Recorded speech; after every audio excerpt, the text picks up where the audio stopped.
কোনটা তোর বেশি পছন্দ, নায়ক না গায়ক? মানে আমার ওই অভিনেতা গায়ক এরকম টাইপের।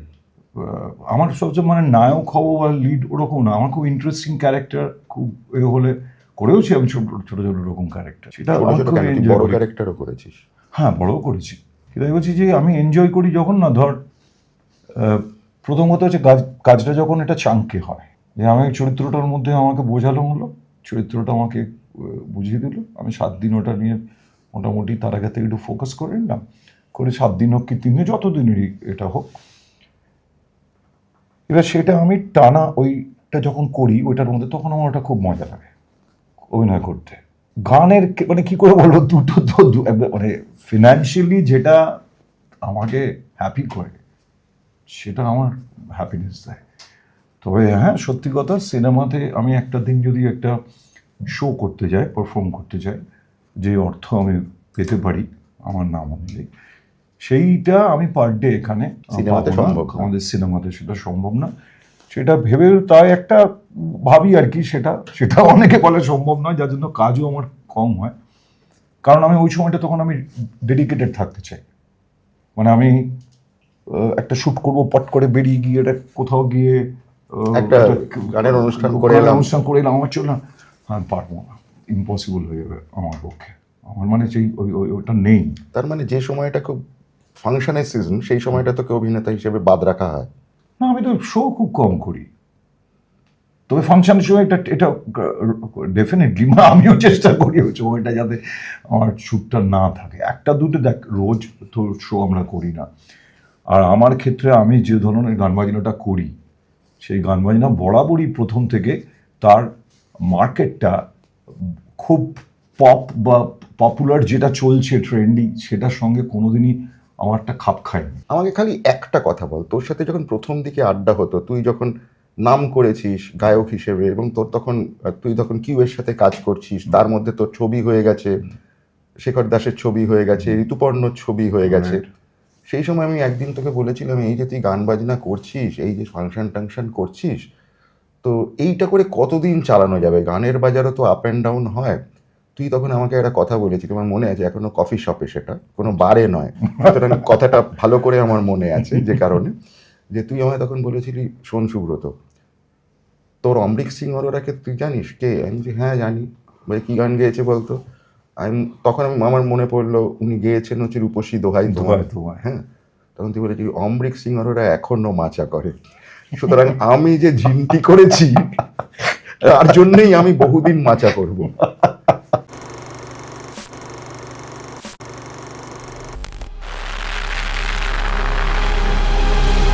নমস্কার, শুরু করছি আমাদের মুখে মুখে এপিসোড, আজকের পর্যায়ে। আজকে আমার সঙ্গে রয়েছেন শিলাজিৎ, নায়ক গায়ক, আমার দীর্ঘদিনের বন্ধু। শিলাজিৎ, থ্যাংক ইউ এখানে আসার জন্য। থ্যাংক ইউ লালা। থ্যাংক ইউ লালা। হ্যাঁ, প্রথম প্রশ্ন করার আগে যেটা আমি একটু সবাইকে বলে দিই, সেটা হচ্ছে আমাদের চ্যানেলটা সাবস্ক্রাইব করবেন। পাশাপাশি আপনাদের জানিয়ে রাখি যে আমাদের এই পডকাস্টের co sponsor Kanakanjali gold mart, যেখানে পশ্চিমবঙ্গে সোনা কেনার ক্ষেত্রে সব থেকে ভালো দর পাওয়া যায়। আপনি ডিটেলস পেয়ে যাবেন ডেসক্রিপশন বক্সে। শিলা, এই যে নায়ক গায়ক, বহুমুখী প্রতিভার অধিকারী, কোনটা তোর বেশি পছন্দ, নায়ক না গায়ক? তুই বলছিস এই কথাটা ওরকম গায়ক না কিরকমভাবে আসে বলে এটা বলছিস, মানে আমার ওই অভিনেতা গায়ক এরকম টাইপের। আমার সবচেয়ে মানে নায়ক হবো বা লিড ওরকম না, আমার খুব ইন্টারেস্টিং ক্যারেক্টার খুব হলে করেওছি আমি ছোট ছোট রকম ক্যারেক্টার, সেটা আমি খুব এনজয় বড় করি। ক্যারেক্টারও করেছিস? হ্যাঁ, বড়ও করেছি, কিন্তু আমি বলছি যে আমি এনজয় করি যখন না, ধর প্রথম কথা হচ্ছে কাজটা যখন এটা চাঙ্কে হয়, যে আমি চরিত্রটার মধ্যে আমাকে বোঝালো হলো, চরিত্রটা আমাকে বুঝিয়ে দিল, আমি 7 দিন ওটা নিয়ে মোটামুটি তার আগে থেকে একটু ফোকাস করে নিলাম, করে 7 দিন হোক কি 3 দিন, যত দিনেরই এটা হোক, এবার সেটা আমি টানা ওইটা যখন করি ওইটার মধ্যে, তখন আমার ওটা খুব মজা লাগে অভিনয় করতে। গানের মানে কি করে বলবো, দুটো তো মানে ফিনান্সিয়ালি যেটা আমাকে হ্যাপি করে সেটা আমার হ্যাপিনেস দেয়। তবে হ্যাঁ, সত্যি কথা, সিনেমাতে আমি একটা দিন যদি একটা শো করতে যাই, পারফর্ম করতে যাই, যে অর্থ আমি পেতে পারি আমার নাম অনুযায়ী, সেইটা আমি পার ডে এখানে সিনেমাতে পাবো না। সম্ভব না। আমাদের সিনেমাতে সেটা সম্ভব না। সেটা ভেবে তাই একটা ভাবি আর কি, সেটা অনেকে বলে সম্ভব নয়, যার জন্য কাজও আমার কম হয়। কারণ আমি ওই সময়টা তখন আমি ডেডিকেটেড থাকতে চাই। মানে আমি একটা শ্যুট করবো, পট করে বেরিয়ে গিয়ে কোথাও গিয়ে একটা গানের অনুষ্ঠান করে এলাম। আমার চল না, আমি পারবো না, ইম্পসিবল হয়ে যাবে আমার পক্ষে। আমার মানে সেই ওটা নেই। তার মানে যে সময়টা খুব ফাংশনের সিজন, সেই সময়টা তোকে অভিনেতা হিসেবে বাদ রাখা হয়। না, আমি তো শো খুব কম করি, তবে ফাংশনের সময় এটা ডেফিনেটলি আমিও চেষ্টা করি ওই সময়টা যাতে আমার শ্যুটটা না থাকে। একটা দুটো দেখ, রোজ তো শো আমরা করি না। আর আমার ক্ষেত্রে আমি যে ধরনের গান বাজনাটা করি, সেই গান বাজনা বরাবরই প্রথম থেকে তার মার্কেটটা খুব পপ বা পপুলার যেটা চলছে ট্রেন্ডি, সেটার সঙ্গে কোনোদিনই আমারটা খাপ খায়নি। আমাকে খালি একটা কথা বল, তোর সাথে যখন প্রথম দিকে আড্ডা হতো, তুই যখন নাম করেছিস গায়ক হিসেবে, এবং তুই তখন কিউ এর সাথে কাজ করছিস, তার মধ্যে তোর ছবি হয়ে গেছে, শেখর দাসের ছবি হয়ে গেছে, ঋতুপর্ণর ছবি হয়ে গেছে। সেই সময় আমি একদিন তোকে বলেছিলাম, এই যে তুই গান বাজনা করছিস, এই যে ফাংশন টাংশন করছিস, তো এইটা করে কতদিন চালানো যাবে? গানের বাজারও তো আপ অ্যান্ড ডাউন হয়।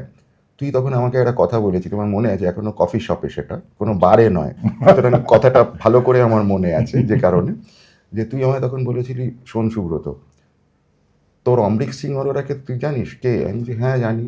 বলে কি গান গেয়েছে বলতো? আমার মনে পড়লো উনি গেয়েছেন হচ্ছে রূপসী দোহাই তোমার। হ্যাঁ, তখন তুই বলেছিলি অমৃত সিং অরোরা এখনো মাচা করে। সুতরাং আমি যে জিনটি করেছি তার জন্যই আমি বহুদিন মাচা করব। আমাদের বাংলা গানে কেন এরকম ছিল, আমাদের এখানে যেহেতু কি ধর একটা বেসিক গান 1 বছর বাদে সে এলো, তার মধ্যে ফিল্মের গান করলো, একটা গান যদি হিট করতো কারো, একটা দুটো গান, এরকম অনেক আর্টিস্ট আছেন আমাদের যাদের 2-3টে গান সুপার ডুপার হিট, কিন্তু আর ক্যারিয়ারে সব গান অতকম হিট নয়। তো সেরকম আমার মনে হতো যে কেন জানি না, আমি এটা কাউকে করার জন্য বলছি না, আমার এখনো জানি আমি লাস্ট 16 বছর কোনো অ্যালবাম বের করিনি, আমি ল্যাদ খেয়ে বসে আছি। কারণ এখনো আমি যখন শো করতে যাই, শো করে যে সময়টা মোটামুটি একটা শোয়ের জন্য 1.5 থেকে 2 ঘন্টা হয়, তখন যখন করে ফিরি, তখন আমার পপুলার 2-3টে গান বাদ থেকে যায়, করে উঠতে পারি না। মানে ধর যা পাখি উঠতে দিলাম, গানটা গাইতে পারলাম না। বা রিসেন্ট একটা শোতে হলো, সেখানে আমি ডান্ডা টুডুম টুডুম, যেটা এখন খুব হয়েছে, সোরিট হয়ে গেছে, তো ওটা গাইতেই পারলাম না। ফলে আমি যে আর একটা নতুন গান বাজাবো, আমার ভাবতে হয় যে কিশোর কুমার, রফিজি, লতা মঙ্গেশকরজি, আশাজি, এদের যে এত গান হিট, ওনারা যখন লাইভ শো করতে গিয়ে ওনারা লিস্টটা কি করে তৈরি করতেন? এটার পয়েন্ট তো, মানে কি করে করতেন? এমনকি ধর আমি বলছি, যদি শানুদার কথাও ভাবি, কি অরিজিতের কথা যদি ভাবি, এখন এদের লিস্টটা ভাবছে কি করে, মানে কি করে তৈরি করে, কি মানে, বিকজ কিছু গান থাকে যে গান মানুষের কাছে পৌঁছয়নি, আমার পৌঁছানোর একটা ইচ্ছে হয়, একটা কম লেস পপুলার গান, সেই গানটা আমি দেখেছি অডিয়েন্স রিয়্যাক্ট করে, তারপরে পরে শোনে, এভাবেও আমরা গান আস্তে আস্তে আস্তে আস্তে হয়। আমার এরকম হয়েছে, আমার গান যেরকম সর্বনাশের মতো গান বা বসুন্ধরার মতো গান, পিদারে পলাশের মতো গান, যে গানগুলো পাগল, এইগুলো ফিস ফিস, এই গানগুলো আস্তে আস্তে মানে আমি গাইতে বা বলতে বলতে অনেকটা টাইম নিয়েছে, যখন লোকের কাছে আসছে, একটু বেশি পপুলার হচ্ছে, তো সেগুলো গাইতে হয়। প্লাস পপুলার গান যার ডিমান্ড, সেগুলো তো গাইতেই হবে, সেগুলো না গাইলে তো শিলাইতকে চিনতে পারে। তাছাড়াও তো একটা ডিমান্ড অডিয়েন্স থেকে আসে। প্রথম দিকে যখন আমরা গান গাইতে এসেছিলাম, আমরা তখন একটা শোতে না ডিমান্ড ছিল নতুন গান শোনান, মানে অ্যালবামে যে গান বেরিয়ে গেছে সেগুলো শুনেছি, নতুন গান আরো শোনান।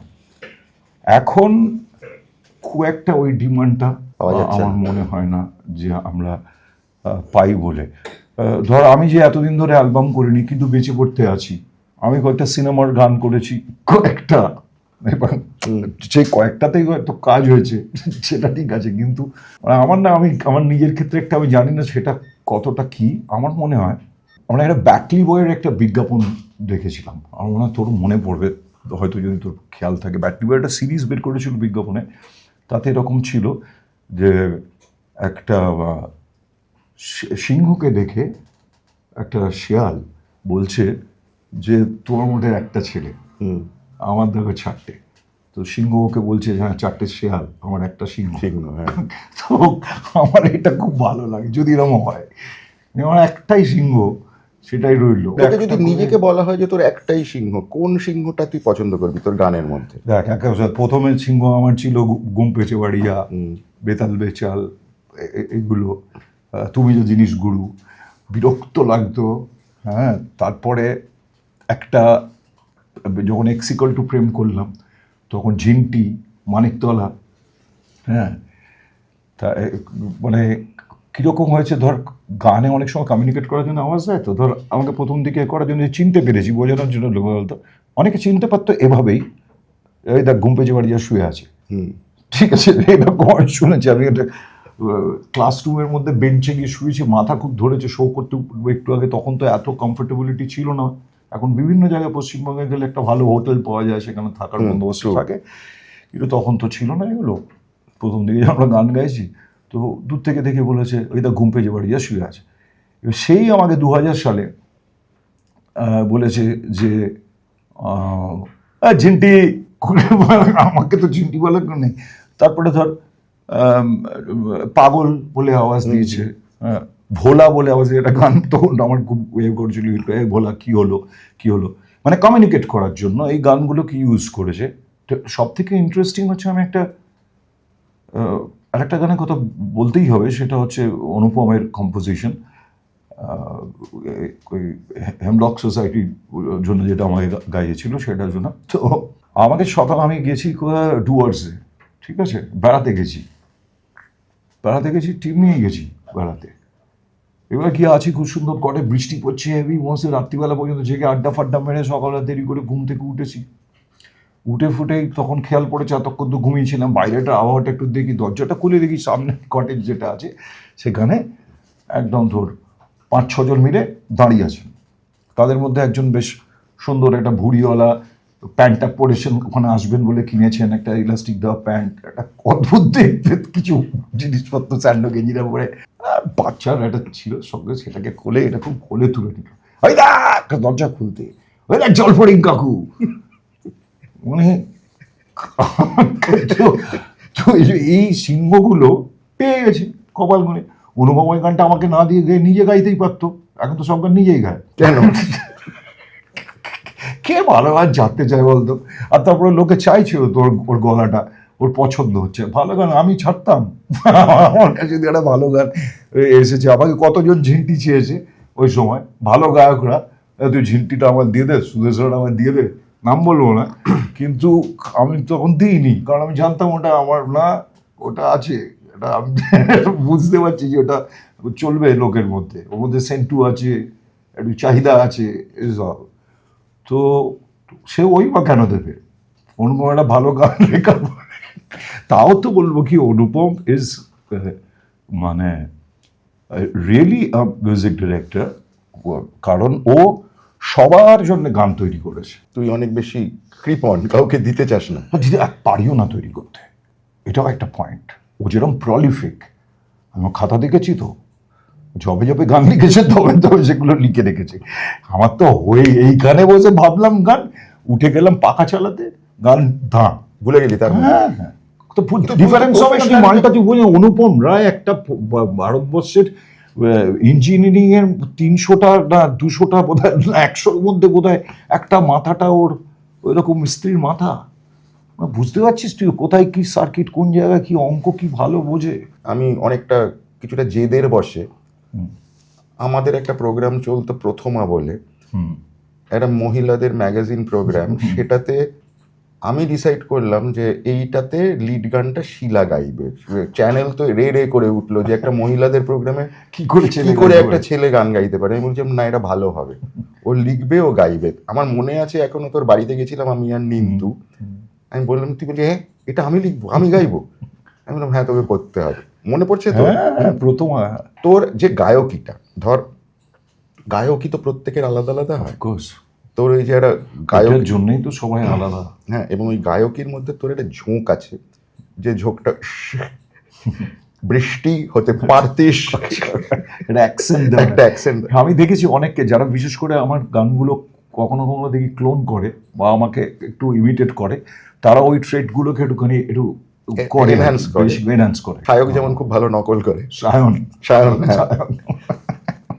না, এখানে আমার একটা ছোট্ট জিনিস জিজ্ঞেস করার আছে, তোর গানে প্রথম থেকে, মানে ধর তোর প্রথম অ্যালবাম, মিউজিকে প্রচুর ভেরিয়েশন এবং প্রচুর এক্সপেরিমেন্টেশন, আমি মিউজিকের থেকেও বলবো সাউন্ড ডিজাইনিং এ, এইটা তোর মাথায় কেন এলো? সাধারণভাবে যে গানগুলো গাওয়া হয় আমরা দেখে এসেছি, যেটা সেটাতে আমরা একটা আয়দার অর্কেস্ট্রেশন দেখেছি, বা ওই যে রকমের 2 রকম 3 রকমের অর্কেস্ট্রেশন ইত্যাদি ইত্যাদি দেখেছি, তুই নানান রকম সাউন্ড ব্যবহার করতিস। আমি কেন এটা করতাম, এটা আমার না একটা মনে হতো যে গানটা যখন জন্মেছে, আমার খুব অল্প গান লিখেছি ফলে আমার মনেও আছে কোন গানটা কোন সময়, অধিকাংশ গান এই সময় তৈরি হয়েছিল, এটা এইভাবে তৈরি হয়েছিল, এটার জন্য এটা একটা আমার স্পার্ক করেছিল, এগুলো আছে মাথায়। তো তাতে ধর বলে আমি যদি ইনস্ট্যান্স দিয়ে বলি যে কীভাবে হতো, ধর একটা গান আমার মাথায় আসছে, আমি সেদিনটা, আমি তখন ইউডিআই ইয়েলো পেজেস বলে একটা কোম্পানিতে কাজ করতাম, তো আমাদের বিক্রিকে আমি স্পেস সেলিং করতাম, ক্লোজ বলা হতো, একটা ক্লোজ হতো।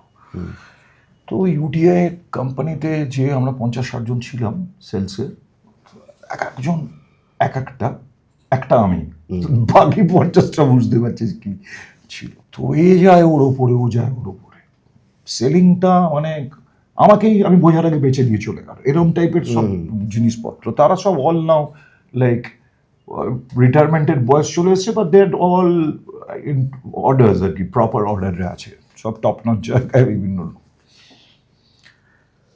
তো আমার ক্লোজ নেই বেশ কিছুদিন ধরে, 3-4 দিন ধরে আমার ক্লোজ নেই, একটু একটু ডিপ্রেসড লাগছে। আমি সেদিনকে দুপুরবেলা আমার বাইকটা নিয়ে আমি চলে এসেছি আমার জোড়াবাগানের, ওই আইডিটলা জোড়াবাগানের মাঝখানে বিকেপেলে হলে তো বাড়ি, তো ওখানে একটা না হাওয়া মাল টাইপ ছিল, একটা এয়ার জোন ছিল আমাদের বাড়ির একটু পাশে। ওখানটা বাইকটা ঠেস দিয়ে রেখে বাইকের উপরে কেতা করে শুয়ে পড়েছি, পাড়া নিজের পাড়ায় তো, বাইকের উপরে ওইটাতে ড্যাশবোর্ডটায় মাথা দিয়ে খুব কষ্ট করে কিন্তু কেত করে আর কি, পাটা তুলে ওই ব্যালেন্সটা রেখে শুয়ে আছি মেন স্ট্যান্ড করে বাইকটা।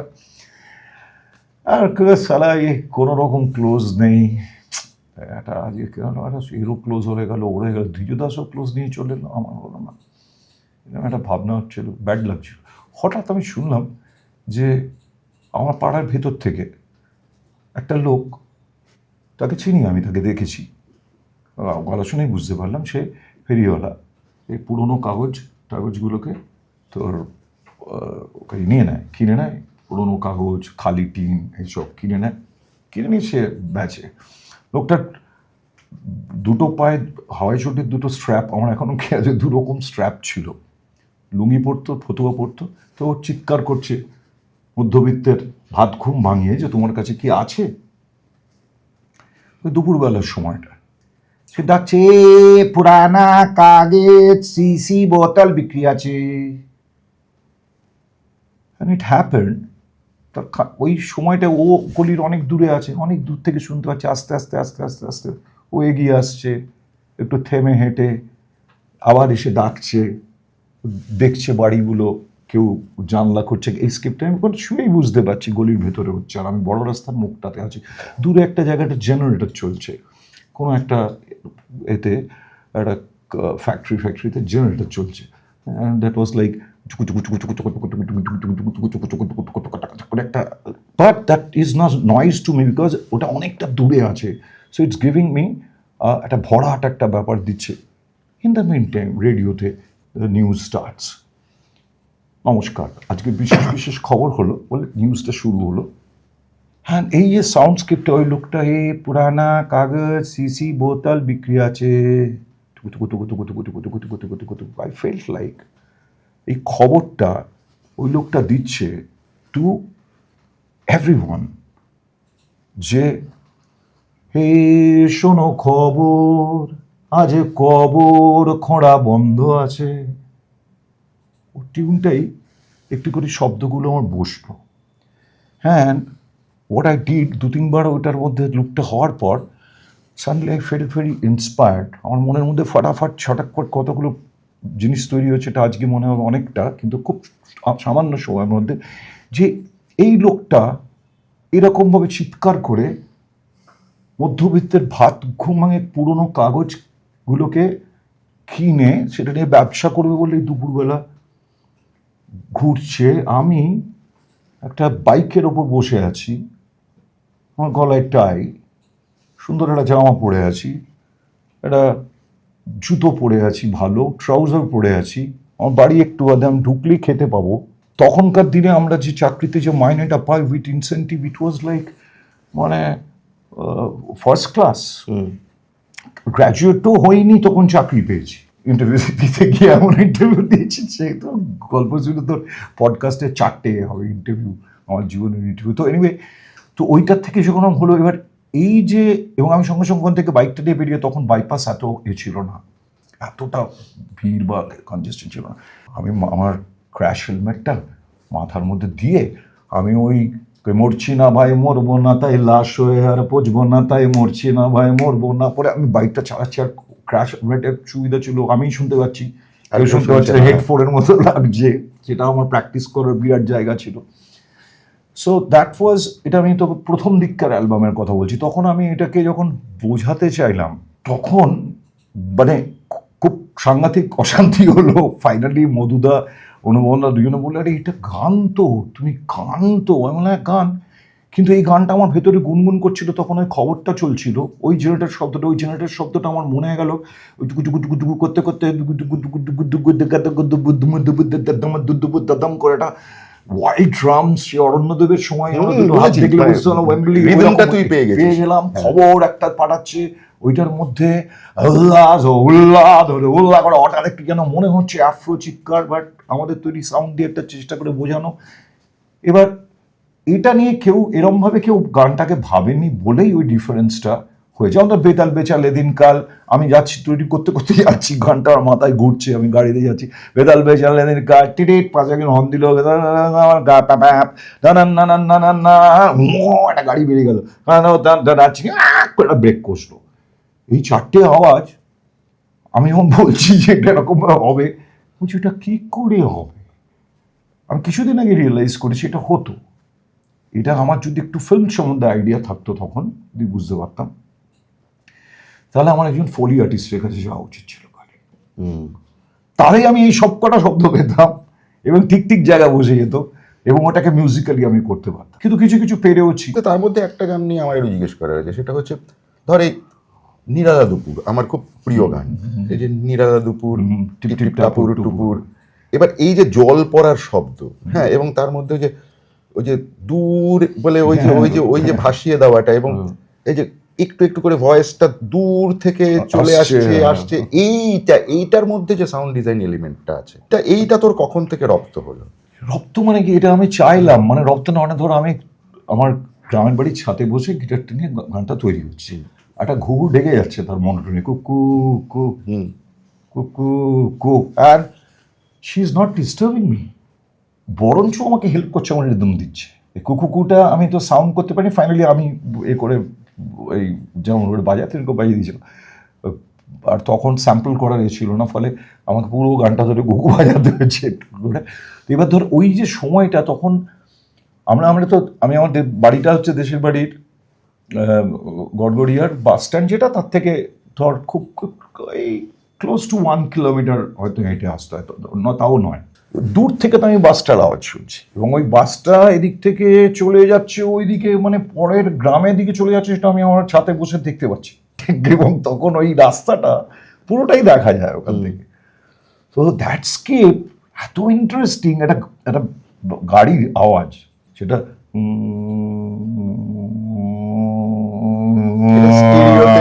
গেছে, মানে গানটার মধ্যে রয়েছে। এই সাউন্ডস্কেপের জায়গায় আমি প্রথম দেখেছিলাম তোর গানে।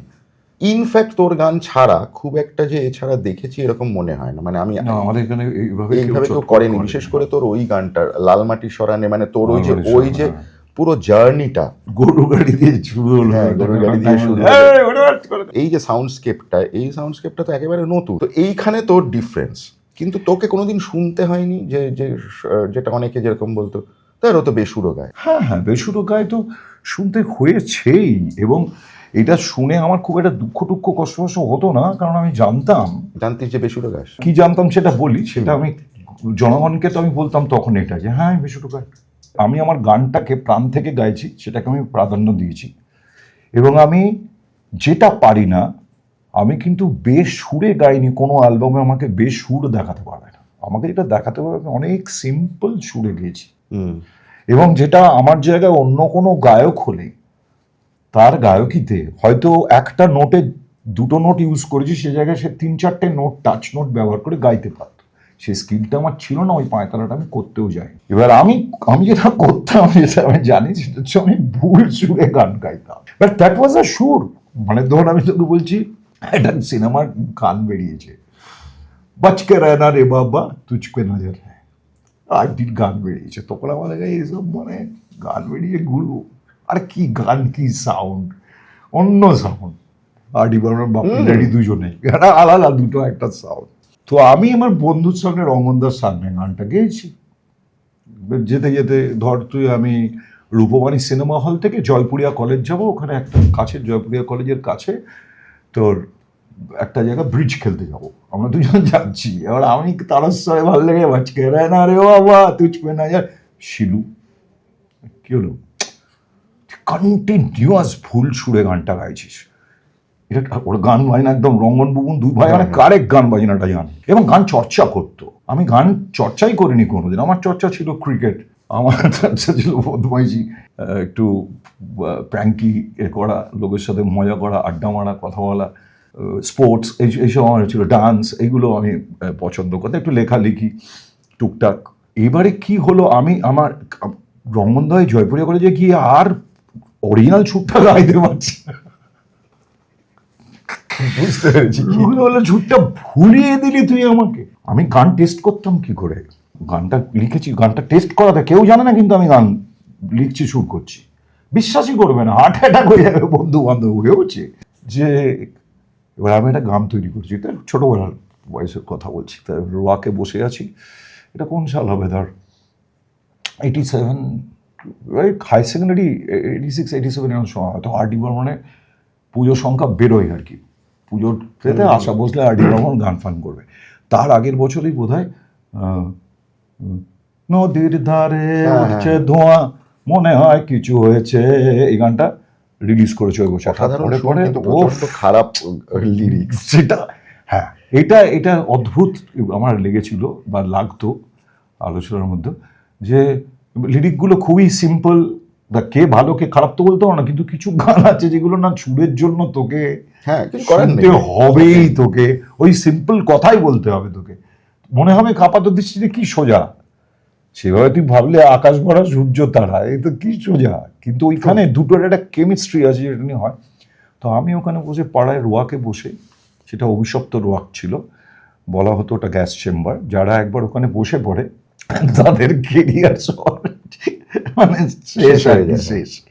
আমি রোয়াকে বসে, তুমি থাকো ছোট্ট পাখি হয়ে নিরালায় গান গায় যাক বয়ে, এরকম এটা কিছু লিরিক করেছি। তুমি থাকো ছোট্ট পাখি হয়ে নিরালায়, কিছু মনে পড়ছে না এখন, সার্চ করে বন্ধু বসেছি কারণ RD latest release, RD release করে গেছে অ্যালবাম, হ্যাঁ অ্যালবাম রিলিজ হয়ে গেছে, সিম্ফনিতে খোঁজ নিতে হবে তো, হ্যাঁ সিম্ফনিতে করি নাই। আর আমাদের হাতিবাগানের ওখানে একটা ইলেকট্রনিক্সের দোকান ছিল, ওরাও খুব সুপ্রিয় ইলেকট্রনিক্স সম্মত নাম, সেটা ওখানে খুব চালাতো, মল্লিকা বলে একটা ক্যাসেট কর্নার ছিল, সেখানে প্রচুর ক্যাসেট বিক্রি হতো।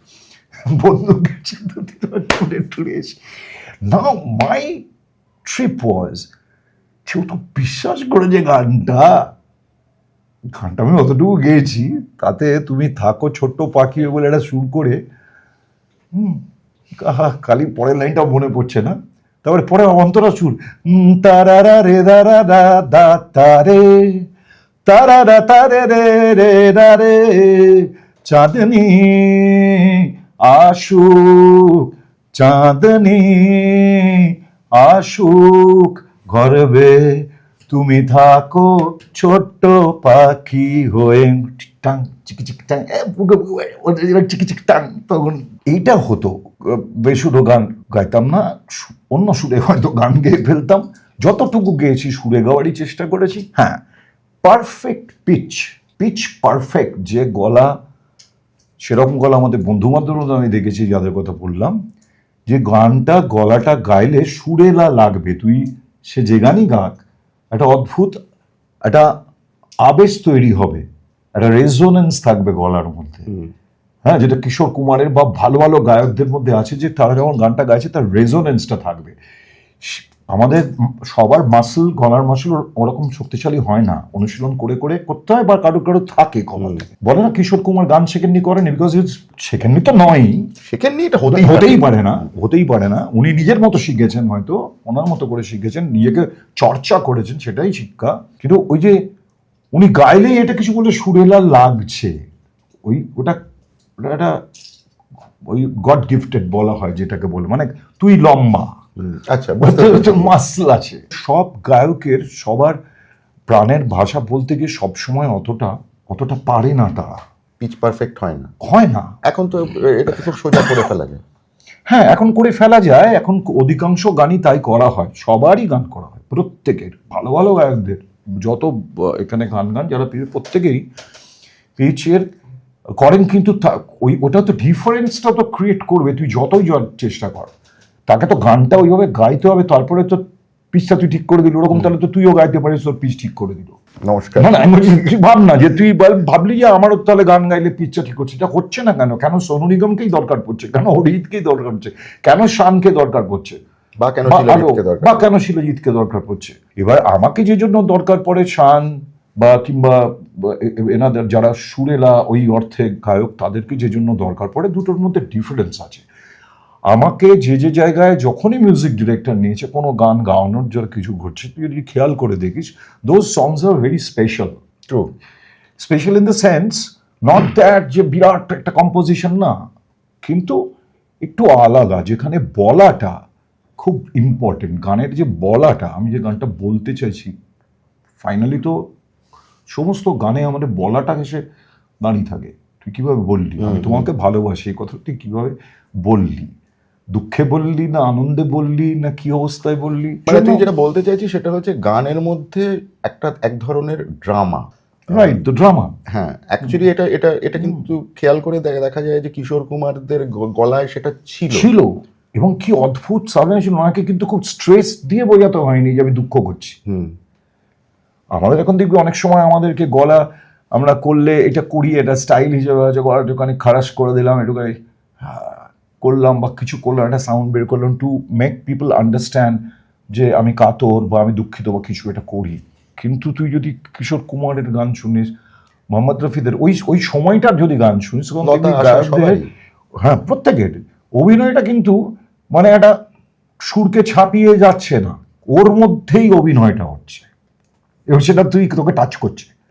খুবই সাবলাইম একটা thing which is happening, unless and until ওটা একটা, ধর কিশোর কুমার পাগে ঘুঙরু গাইছে, তো কখনো মনে হচ্ছে যে গানটা এক্সট্রা অভিনয় আছে, বা একটা যে গান শুনলে মনে হয় আর দুঃখ লাগে, সেই গানটা শুনে মনে হয় বিরাট দুঃখ করছেন উনি। আর একটা কারণ হচ্ছে, এটা আমার মনে হয়, আমি অন্ততপক্ষে যখন সুর করি তখন ইমোশনকে পাত্তা দিই। মানে যদি নিরালা দুপুরের কথা বলি, দূরে, আমি এটা বলে ইমোশনটাকে পাত্তা দিলাম, একটা স্কেপ বোঝানোর চেষ্টা করলাম। কিন্তু এটাই হয়তো অন্য কোনো স্কিল্ড গায়ক যখন হবেন, তখন এই দূরটাকে বোঝার জন্য হয়তো উনি দূরে করতে পারেন। এবার উনি স্কিলটা পারলেন, ইউজ করলেন, এবং তখনকার দিনে ওই সুরের নোটটা দিয়েই দূরকে বোঝানোর চেষ্টাটা বেশি হতো। এবার আমরা করলাম কি, ওইটাই আমার লিমিটেশন, আমি তো সুর দিয়ে দূর দেখাতে পারবো না, তাহলে আমি কি করলাম, আমি আমার নাটকটা দিয়ে ওটাকে বাঁচালাম। Then again it's a kind of art. অনেক শব্দ যেগুলো সচরাচর গানে ব্যবহার হয় না, সেগুলো তুই হামেশা ব্যবহার করে ফেলি। যেমন ডবকা চাঁদ উঠেছে, পূর্ণিমার চাঁদ, ডবকা চাঁদ, ডবকা শব্দটা কোথায় খারাপ কোথায়, বা আমি তো ডবটা সব পছন্দ করছি, কারণ আমি তোমাকে কি বলবো, নিটোল চাঁদ বলে তো ফাটিয়ে দিয়ে চলে গেছে 50,000 কোটি। ডাঁসা বলবি না কেন? ইয়েস, বলতে পারতাম ডাঁসা চাঁদ, বলতেই পারতাম, কিন্তু আমার তখন দরকার ছিল 3 লেটার একটা Three ওয়ার্ড, letter। তাহলে আমার ডাঁসা চাঁদ এটা করতে হতো, করাই যেত না। একটা কিছু যে করা যায় না বলে আমি সুব্রত বিশ্বাস করি না, কারণ একজন একটা গানের লিরিককে পেলে এবং তার যে কত হাজার রকম ভাবে বলতে পারেন, এবং সেই ডিফারেন্সে এক নোট বাজলেও গানগুলো আলাদা মনে হয়। এইখানেই আমি আসছি, ধরো তোর অ্যান্টেনা, তোর একটা গান, একটা 4টে কাক 3টে কাক বাড়তে বাড়তে বাড়ছে, কিন্তু সমস্ত চলছে, হ্যাঁ, এবার লাস্টে গিয়ে তুই বললি গানের 12টা বাজালাম। হ্যাঁ, মানে এইগুলো এগুলো আওয়াজ দিতাম, যে লোকগুলো আমার গান নিয়ে বলতো যে এটা করবে, কারণ এই গানটা এটা অ্যাকাপেলা, এবং এটাতে আমি যে সমস্ত সাউন্ড ইউজ করেছিলাম সেগুলোর মধ্যে আছি, কাশি, পেয়ারা খাওয়া, কাঁচা করে শব্দ, সেগুলোকে পারকাশন হিসেবে ইউজ করেছিলাম, প্লাস ভোকাল, সব কোনো ইনস্ট্রুমেন্ট ব্যবহার করা করিনি আমরা। ওটা ওই জন্য ওই রকম স্ট্রাকচার করেছিলাম, কিন্তু এটা করেনি, ফলে আমি যদি করি একটু অন্য আওয়াজ হবে, অন্য রকম লাগবে, জীবনে একটু অন্য রকম, ভালো করি খারাপ করার থেকে আমার কাছে অনেক ইম্পর্টেন্ট হচ্ছে অন্য রকম কাজ করা, এবং সেই ট্রায়াল অ্যান্ড এরারটা করতে করতে আমার প্রচুর সময় যায়, যার জন্য আমি খুব বেশি করতে পারি। আই এনজয় দ্য ট্রিপ, ওই ট্রায়াল এরারের ট্রিপটা হেভি লাগে আমার। আমার ক্যানভাসে ছবি আঁকতে গিয়ে আমার ক্যানভাস শেষ হয় না, আমি আজ পর্যন্ত জীবনে বোধহয় হবে বছর 15-20 ধরে আমাকে কিছু আর্টিস্ট পেন্টার্স তারা বলেছিল যে আমার ছবি স্ক্রিবল দেখে যে তুমি একটু করো, আমি ক্যানভাস এনেছি, এক একটা ক্যানভাস চিড়ে গেছে, চিড়ে গিয়ে তারপর রঙের পড়ে ছিল, সেটা একটা হতে হতে বদলে অন্য রকম চেহারা নিয়ে নিল। আমি আজ পর্যন্ত 3টে ক্যানভাস সাইন করতে পেরেছি, মানে এর শেষ 3টে না 2টো, একটা হচ্ছে বাবিকে দিয়েছি ধিকে, আর একটা এরিনাকে দিয়েছি। এরিনাকে যেটা দিয়েছি ধিয়ের একটা পোর্ট্রেট। আমার না ডেস্টিনেশনটা খুব একটা আমি জানি না, মানে আই লাইক দ্য ট্রিপ, আমার জার্নিটা হেভি লাগে। এই যে স্টেজ মাতানো যাকে বলে, সেইটা কলকাতা শহরে খুব কম লোক আছে যে তোর মতো করতে পারে। অফকোর্স, এটা অস্বীকার করবো না, বিনয় করে লাভ নেই। দেখ, আমি একমাত্র সোলো রক সিঙ্গার এখানে। True. Whatever form of rock I'm doing, maybe it's not pure rock, maybe it's this, it's that, নানা জনরা, কে কিভাবে বলবে আমি জানি না, কিন্তু লাইভে তার খানিকটা রিফ্লেকশন প্রথম দিককার অ্যালবামগুলোতে পড়েনি, পরের দিককার অ্যালবামগুলোতে আরও ইনফ্লুয়েন্স পড়েছে, কারণ প্রথম দিকে ওই সাউন্ডটা আমি যাদেরকে দিয়ে কাজ করে যারা করেছে তারা ওটাকে বাংলা গানের সাউন্ড হিসেবে কখনো ভাবেনি। বাংলা গান বলতেই একটা ওরা সাউন্ড ভেবেছে যে এরকম হবে, সেখানে rock was not at all হয়নি। তখনকার যারা প্রথিতযশা মিউজিক ডিরেক্টররা ছিলেন তারাও ওই ড্রাইভ গিটারের সাউন্ডটাই তারা ব্যবহার করতে চাননি, করেননি, অথচ এসে গেছে। আই নো যে বাচ্চারা এবং যেসব বুড়ো বাচ্চারা আছে, কুচুটে নয়, যারা একটু লিবারাল, সূচিবায়গ্রস্ত নয়, কুলীন হাবভাব করেন না, হ্যাঁ, যে আমি কুলীন, আমি যে মিউজিকটা শুনবো সেটা কৌলিন্য থাকতে হবে, সেই সব মানুষগুলো না, কিন্তু লিবারাল বাচ্চা ছেলেগুলোগুলো। কিন্তু এই বছরে মাধ্যমিক উচ্চ মাধ্যমিক দিয়েছে, আমি একটা পোস্ট করেছিলাম বলে কি আমার গান শুনিস, বলতে হয় শো আছে আসবি। দাসুকে পরের দিন সকালবেলা বেশি সময় ছিল, 2টো দিন ছিল, তো হঠাৎ মনে পড়েছে আমার যে মাধ্যমিক উচ্চ মাধ্যমিকে প্রত্যেকবার ভাবি, কিন্তু আমি যে প্রত্যেকবার ভাবি যে মাধ্যমিক উচ্চ মাধ্যমিকের ছেলেগুলো পরীক্ষাটা দেয়, এগুলোকে একটা ট্রিট দেবো, একটা শো করবো, করে সেখানে এদেরকে বলবো আয়, দরকার পড়লে একটা কনসেশনাল রেটে টিকিট দেবো। তো এটা হঠাৎ করে আমার মাথায় আসছে, একটা শো ছিল তখনই, আর ওদের ছুটি ফুটি হয়েছে, আমি বলেছি। So they started like 350-400 phone. তো গিয়ে টিকিট যদি পাই, কেন? তার কারণ আমি কাঁথিতে থাকি, মানে দুবার আসা সম্ভব না।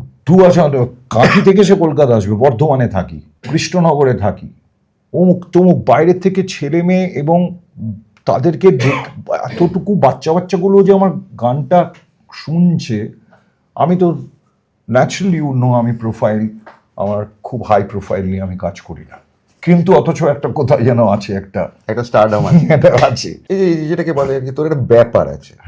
তো মেয়েরা এখনো প্রেমে পড়ে না? পরে, এবং খুব মুশকিল হয়। মুশকিল ইন দ্য সেন্স, কার মুশকিল হয়, তোর না মেয়েটার? না, মেয়েদের কোনো মুশকিল হয় না। যারা এখনকার মেয়েরা, তাদের কোনো মুশকিল হয় না। তারা প্রেমটা বলতে পারে, জানাতে পারে যে আমার তোমার প্রতি প্রেম আছে। অধিকাংশ তারা।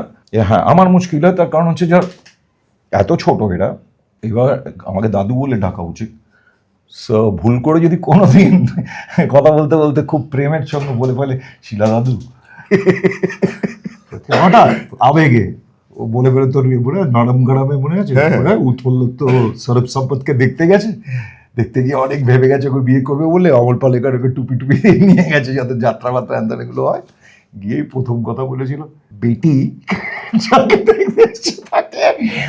রক্সি ছবিতে ওই ডায়লগটার পরে লোকে যে হিরো, তো that is the kind of ভয় আমি পাই। অ্যান্ড হ্যাঁ, আমার যেটা ভালো লাগে সেটা হচ্ছে যে এরা এই স্তরটাও বোঝে যে আমার সাথে তোমার যে প্রেম আছে বা কিছু, সেটা জানান দেওয়ার পরেও তার মানে মাথায় উঠে গেলাম বা তুমি আমার মাথায় উঠে গেলে তা নয়। This is Gen Z. আজকের ডেটে তারা খুব পরিষ্কার তাদের ব্যাপারে। দেখ, বোকা থাকবে পৃথিবীতে, হ্যাঁ, এরকম বোকা অনেকে থাকবে। ফ্যানাটিক যারা হয় তাদের মধ্যে একটুখানি সাডেনলি কোথাও একটা স্টুপিডিটি থেকে যায়, কিছু করার থাকে না, বোকা হয়ে যায়, ফ্যানাটিক।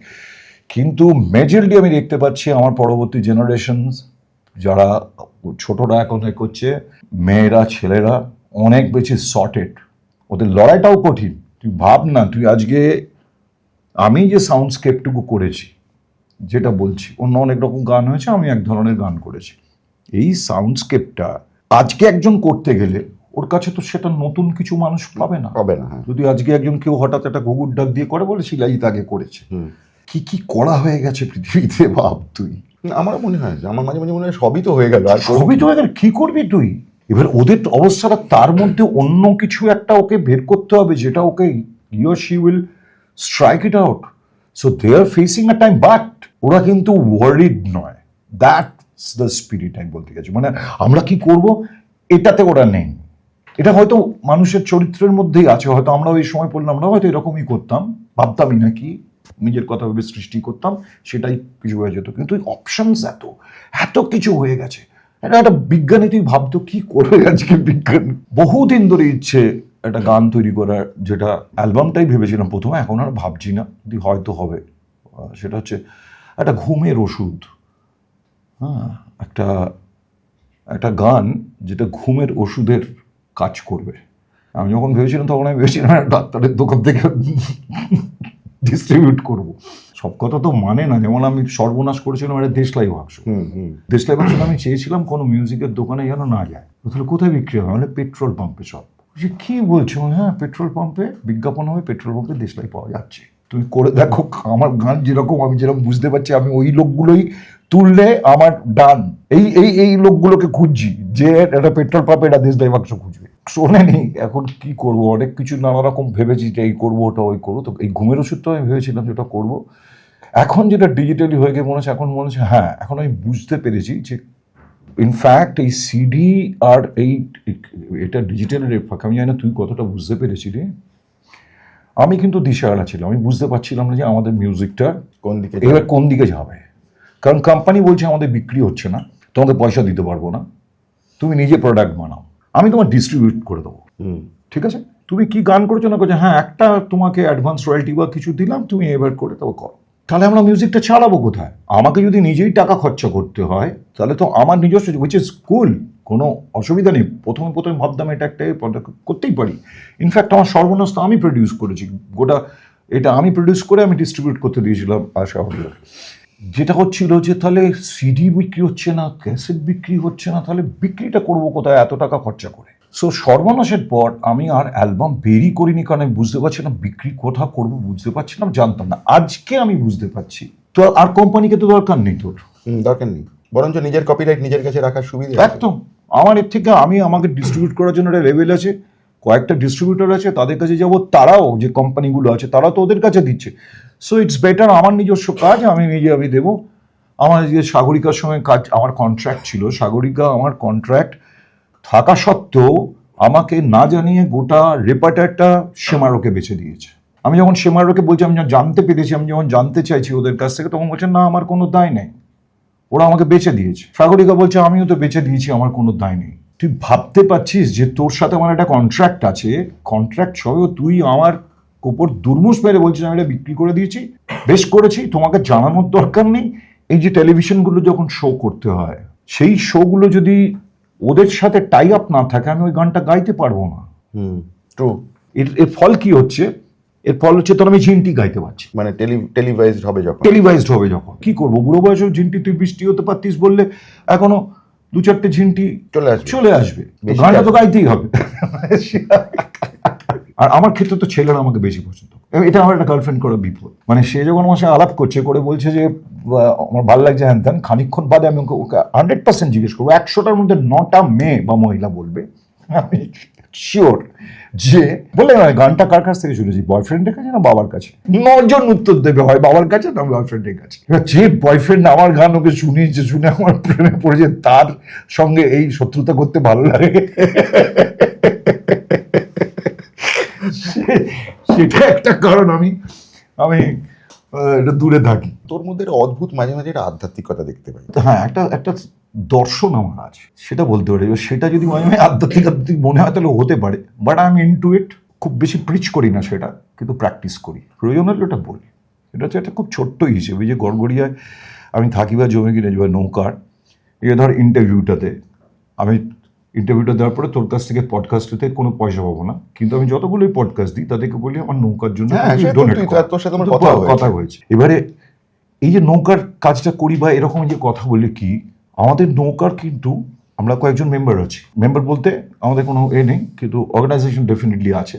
আমার ভক্তরা যারা আমাকে ডোনেট করতে চায় তাদের সাথে ছবি তুলি, একটা সিস্টেম আছে আমার এই করা, স্লিপ কেটে দিই, আর মানে বাড়ি থেকে কেটে দেয়, ও আসে স্লিপটা দেখায়, আমি অটোগ্রাফ করি, ছবি তুলি।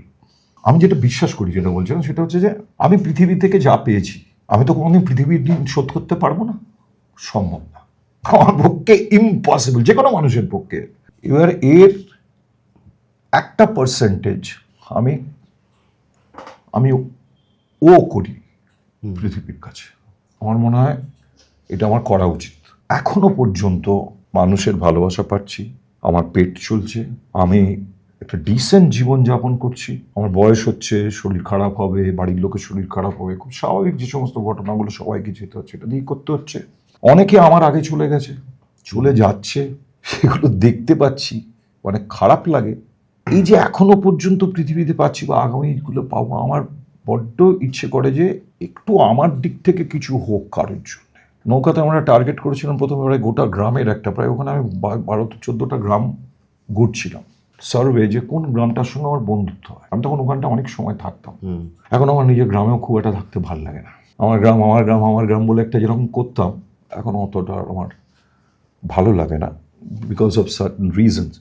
একটুখানি কিরম যেন পৃথিবীটা ওখানে বদলে গেছে, সেটা আমি অনেকদিন ধরে দেখছি। কিন্তু আমার পয়েন্ট ছিল, গ্রামগুলো ঘুরতে ঘুরতে একটা গ্রামে এসে আমার এই সাঁওতাল বাচ্চাগুলোর সঙ্গে আলাপ হলো। মানে আমি উইথ অল মাই কায়দা কানুন বাচ্চাদের সঙ্গে ভিড়ে যাওয়া, খুব শাই হয় এরা, খুব কনসিয়াস হয়, কনফিউজ থাকে কী জন্য এসছে, কী করে আমার গ্রামে হঠাৎ ঢুকলো, কেউ চট করে আসে না, আর ওরকম বড় দামসা গাড়ি নিয়ে ঢুকেছে, কী করছে, কী ব্যাপার।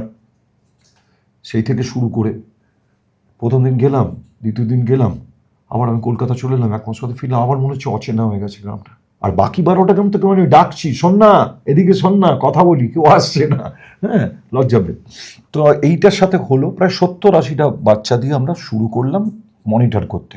70-80টা বাচ্চাকে মনিটর করা এবং রেগুলার দেখা তো সমান। আমরা যে চেষ্টা করলাম যে আচ্ছা খেয়াল রাখবেন কিন্তু পড়াশোনা কে করছে, কী করছে, খবর টবরগুলো নিলাম। এখান থেকে স্পট করতে করতে রেগুলারিটির বেসিসে খালি আমরা পৌঁছলাম 30টা-32টা বাচ্চাতে।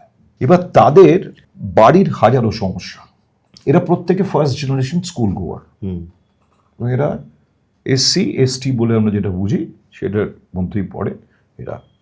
এদেরকে একটু একটু একটু করে ধরে বুঝিয়ে এদের পড়াশোনা কার পড়তে ইচ্ছে করে? আমার পড়তে ইচ্ছে করেছে না, করেনি, আমাদের ইচ্ছে করতো না, পড়তে ইচ্ছে করতো না, উদ্দেশ্যটাই বুঝতে পারতাম না কেন পড়বো। পড়া হলে চাকরি করতে হবে, চাকরি কি মাথাতেই ঢুকতো না ছোটবেলায়, অত বাবা ঘেতে মাথায় বোকাটো প্যাঁদাতো, এই করতো তা করতো, যে পড়তে হবে। কেন পড়তে হবে সেটা যদি বুঝিয়ে দিতে পারতো বাবা, সত্যি করে পারেনি বাবা কমিউনিকেট করতে।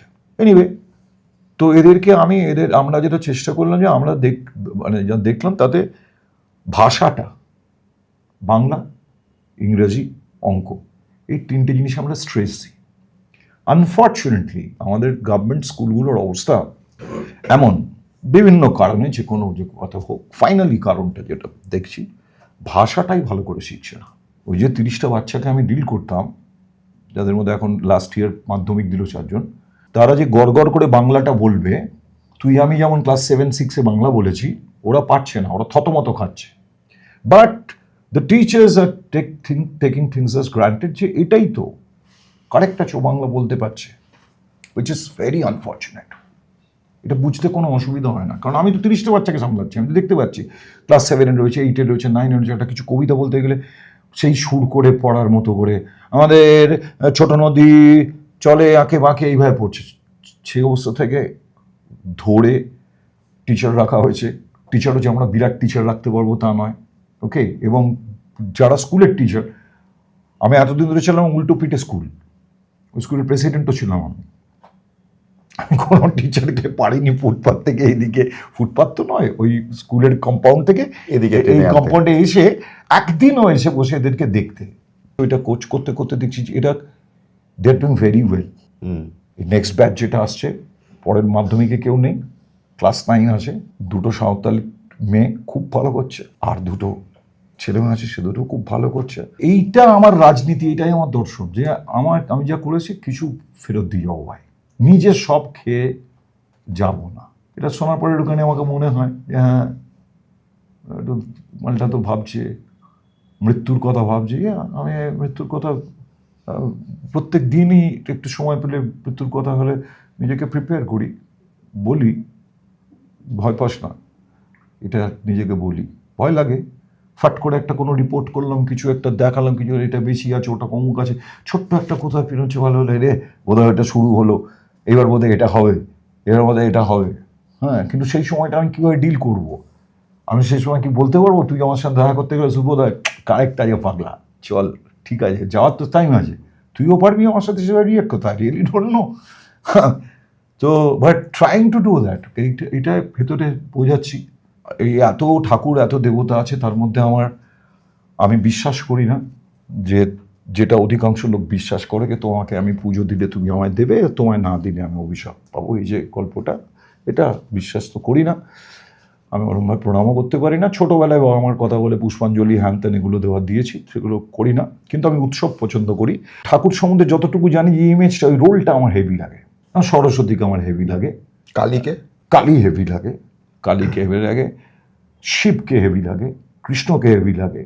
এটাও এখনও দেখতে পাচ্ছি, শিবকে বরাবরই কিন্তু কোণঠাসা করার চেষ্টা করা হয়েছে আজও। শিব ঠাকুরের আপন দেশে আইন কানুন সর্বনেশে, 1 সপ্তাহ ধরে 2 সপ্তাহ ধরে নাকি আজকে অমুক ডে, তমুক গুড়ি ডে, আজকে গুড়ি ডে, পরশু হামাগুড়ি ডে করতে করতে একটা প্রেমের লোক কে নাকি করেছে। কৃষ্ণর মতো কৃষ্ণ থাকতে আমি why should I go to that alien? তার কাছে প্রেমের জন্য প্রার্থনা, তার হাতে দর্শন করো, কিসের জন্য? একটা লোক একদিনে 1000 বিধবাকে বিয়ে করতে পারে খালি সিকিউরিটি দেওয়ার জন্য। এই তো লোক পাগলাও, করেছে কি না করে যায় না, এই থটটাই তো অন্য লেভেলের। যে কর, তুই ক্ষমতা আছে যে হ্যাঁ আমি পতি হলে এতগুলো বিধবা বাঁচবে। এই তো ভগবান, প্রেমের ভগবান, এর থেকে বড় কে হতে পারে? তা নাকি ভ্যালেন্টাইন নাকি এরা অমুক ডে তমুক ডে করে। তো এই ভগবানদের প্রতি অবিচারটা আমাদের এখানে, এটা বোধহয় এখানে বলেই সম্ভব। মানে এই ভগবানের এতে অন্য কোনো দেশে বলে, এটা অন্য কোনো জাতে হলে এটা হতো, আমাদের এত ভগবান বলে সেটাও হতে পারে। কিন্তু তার মধ্যে শিব ইজ সব দেবতার বাপরে পাগলা। এখানে যেটা হয় সেটা হচ্ছে যে সেগুলো তো ভাগ হয়ে যায় ক্ল্যানে, মানে কেউ শৈব, কেউ বৈষ্ণব, এই সব ভাগ হয়ে গেলে আমি শৈব, তাহলে আমাকে শৈব আর শিবের আরাধনা করার সুযোগ দেওয়া হোক, এবং সেটা আমার ধর্মের চাহিদা, ধর্ম আমার।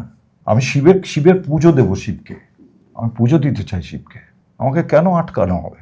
শিবের আচার বদলে ফেলতে হবে কেন? দুর্গাপুজোর আচার বদলে ফেলবে, কালকে অন্যরকম করে দেবে পুজোটা। এই জিনিসগুলো লাগবে না, ফল দিতে হবে না, ক্যাডবেরি দিয়ে দাও। আমি বুঝতে পারছি কি কোন দিকে হ্যাঁ, কেন কেন এই কন্ট্রোভার্সির মধ্যে আমি কেন এই না, আমিও podcastে যেতে ঢুকবো চাই না। না কন্ট্রোভার্সির মধ্যে, কিন্তু আমি কন্ট্রোভার্সি তৈরিও করতে চাই না। আমি খালি স্বাভাবিকভাবে কিছু মানুষের সামনে এই কথাটা বলতে চাই, প্রশ্নটা তুললি। প্রশ্নটা তুললাম।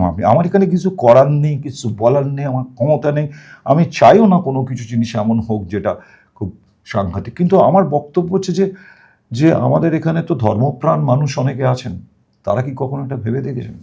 আমি তাদেরকে বলছি যে তাদের কি কখনো ভেবে দেখেছেন একবারও? তোর এই যে অ্যান্টেনা ঠিক, এটা ভেতরটা তুই কালো রঙের করেছিস কেন?